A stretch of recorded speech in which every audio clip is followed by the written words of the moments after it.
दोस्तों, स्वागत है आपका अपने यूट्यूब चैनल कृष्णा एजुकेशन। तो आज हम पढ़ेंगे कि पूर्ण प्रतियोगिता क्या होती है, कि आखिर में ये पूर्ण प्रतियोगिता होती क्या है।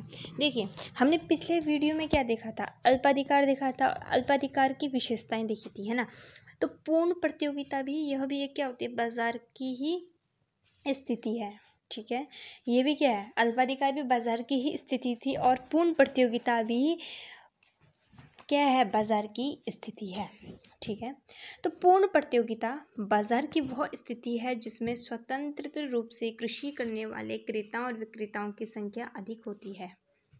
ठीक है, क्या है पूर्ण प्रतियोगिता, जिसमें क्या है, बाजार की वह स्थिति है जिसमें स्वतंत्र रूप से कृषि करने वाले क्रेताओं और विक्रेताओं की संख्या बहुत अधिक होती है। कृषि यानी हम कह सकते हैं उत्पादनकर्ता। ठीक है, जो उत्पादन करते हैं उनकी संख्या क्या होती है, अधिक होती है। अब क्रेता यानी खरीदने वाले, यानी जो हम होते हैं, यानी जो उपभोक्ता होते हैं, उनकी संख्या भी यहाँ पे अधिक होगी और बेचने वालों की संख्या भी यहाँ पे अधिक होती है। लेकिन अल्पाधिकारी में ऐसा नहीं था, वहाँ विक्रेताओं की संख्या क्या होती है, कम होती है और साथ साथ क्रेताओं की संख्या भी कम ही होगी। जब विक्रेताओं की संख्या कम है तो क्रेताओं की संख्या भी वहाँ पे कम होती है। यहाँ पे दोनों ही अधिक है, यहाँ पे क्रेता भी। यहाँ पे अगर आपको आ सकता है यहाँ पे कि इन दोनों में डिफरेंस बताइए, तो डिफरेंसेस यही है इन दोनों में कि फर्स्ट यही है कि इन दोनों में क्या होता है कि उसमें संख्या कम होती है अल्पाधिकारी में विक्रेताओं की, और यहाँ पे क्या होता है, क्रेता और विक्रेताओं की संख्या बहुत अधिक होती है और उन्हें क्या होता है, बाजार का पूर्ण ज्ञान होता है। बाजार का क्या होता है, उन्हें पूर्ण ज्ञान है कि नहीं, क्रेताओं को क्या होता है, बाजार की, मतलब यहाँ पे उसे ठगा नहीं जा सकता है, उसे पूर्ण ज्ञान होता है। वस्तु समरूप होती है, यानी एक जैसी होती है। अगर कोई सब्जी, मतलब सब्जी में कुछ बेच रहा है तो दूसरा बंदा भी वही बेचेगा। टमाटर बेच रहा है तो टमाटर ही बिकेंगे, मतलब यहाँ पे एग्जाम्पल की बात हो रही है। ठीक है, ये ऐसे ही हम कपड़ों का देखें, किसी भी चीज़ का देखें, तो क्या होता है कि संख्या तो बहुत अधिक होती है और वस्तु भी एक जैसी ही होती है। आप सब्जी मंडी में जाते होंगे या आप कभी सेल वगैरह में जाते होंगे तो वहाँ क्या होता है, आप देखते होंगे सब्जियाँ तो एक जैसी सब्जियाँ आपको देखने को मिलेंगी, है ना। तो यही है कि समरूप वस्तुएं होती हैं। उद्योग में फर्मों का प्रवेश व बहिर्गमन स्वतंत्र होता है।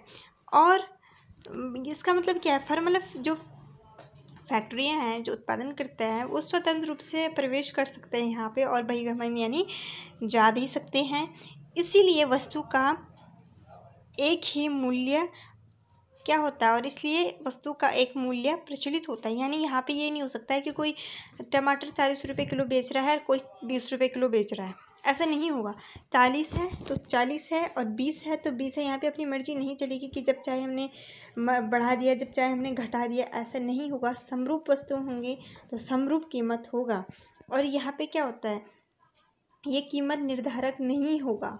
यहाँ पे क्या होता है, ये कीमत निर्धारक नहीं होता, यानी ये कीमत को अपने हिसाब से निर्धारित नहीं कर सकता है। यही पूर्ण प्रतियोगिता होती है। ठीक है, तो अब इसकी पढ़ेंगे हम विशेषताएं क्या होती है।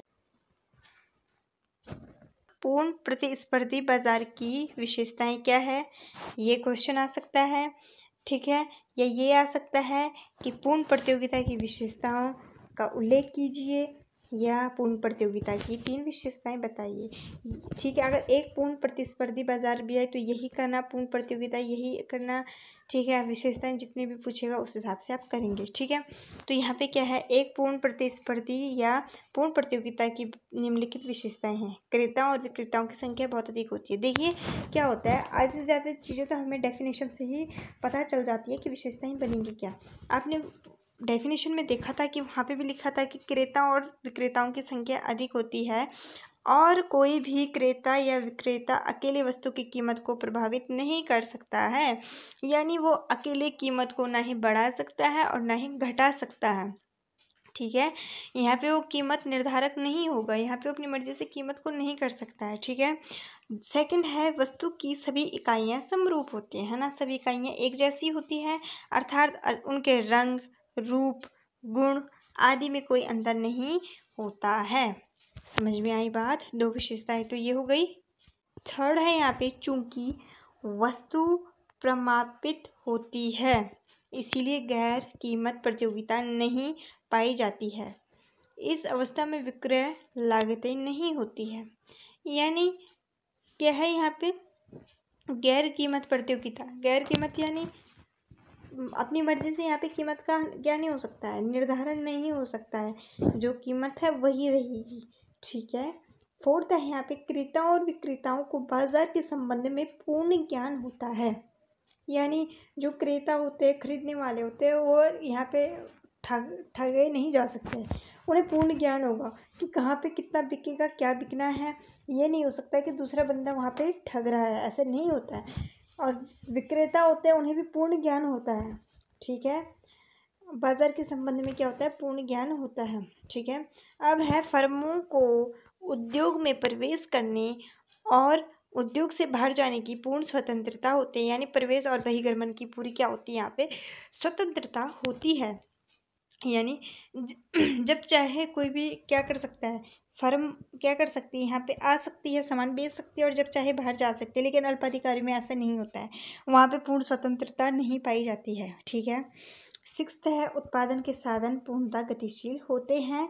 और सेवंथ है कि बाजार में किसी भी प्रकार के संस्थागत प्रतिबंध नहीं होते हैं। यानी सरकार आए और प्रतिबंध लगा दे, ऐसा नहीं होगा। ठीक है। कोई भी संस्थागत प्रतिबंध नहीं होते हैं यहाँ पे, सारी चीज़ें क्या होती है, स्वतंत्र होती है। ठीक है। तो होपफुली आपको ये चीज़ समझ में आ गई होगी कि पूर्ण प्रतियोगिता क्या होती है और इसकी क्या होती है, विशेषताएं क्या होती है। ये भी हमसे बहुत ज़्यादा क्वेश्चन में आपको एग्जाम में ये बहुत ज़्यादा देखने को मिलेगा। तो ठीक है गाइज़, बिना देरी किए हुए मिलते हैं फिर नेक्स्ट वीडियो में। और प्लीज़ गाइज़, अगर आपने लाइक सब्सक्राइब नहीं किया तो प्लीज़ कर दीजिए। तो मिलते हैं नेक्स्ट वीडियो में।